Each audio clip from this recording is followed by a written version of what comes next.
very welcome to the No Nonsense, and this is your host, No Nonsense. This is also the first video of the channel, so if you think I make sense, please share this video and follow me on Twitter at the No Nonsense Girl.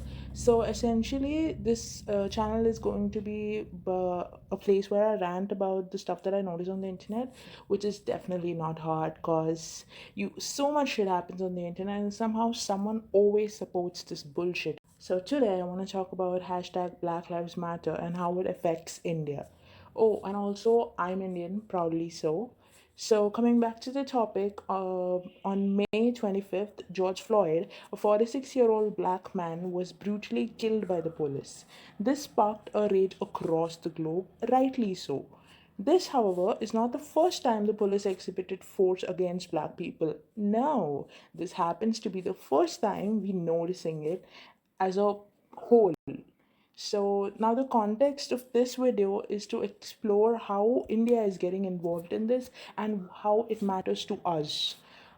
Uh, Actor Kangana Ranaut has slammed her Bollywood contemporaries for failing to condemn local injustices, but not hesitating before commenting on the Black Lives Matter movement. Uh, in the United States, many celebs were called spineless as they were not responding to something that was happening in their own country, which is supposed to be affecting them.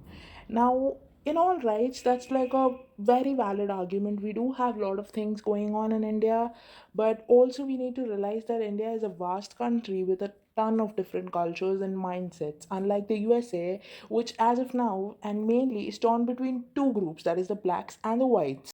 But we have so much to figure out, right?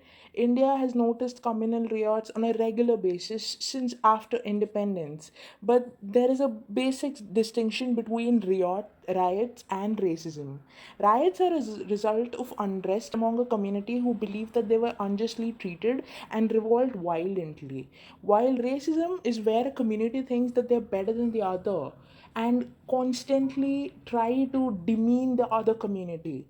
So, Indian Muslims and the USA blacks cannot be compared, even though we all, at the end of the day, belong to the same family called humanity.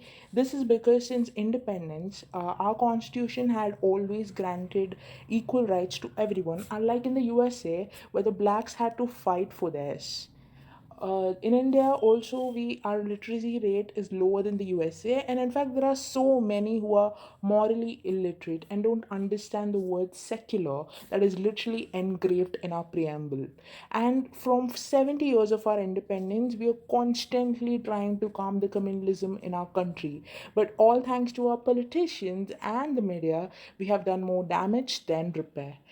What I mean to say by the whole thing is that it is definitely important to talk about what is happening in our country. It is important to address it, but we should also be able to support other communities in other countries which are speaking out for themselves. So instead of making everything about us, maybe once we can actually give in for compassion and recognize what the blacks are going through and support them.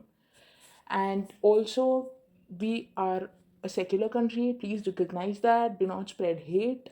Uh, Hindu, Muslim, Sikh, Jain, Parsi, Christian, whatever it may be, we live in a country where our constitution has rightly granted all of us rights.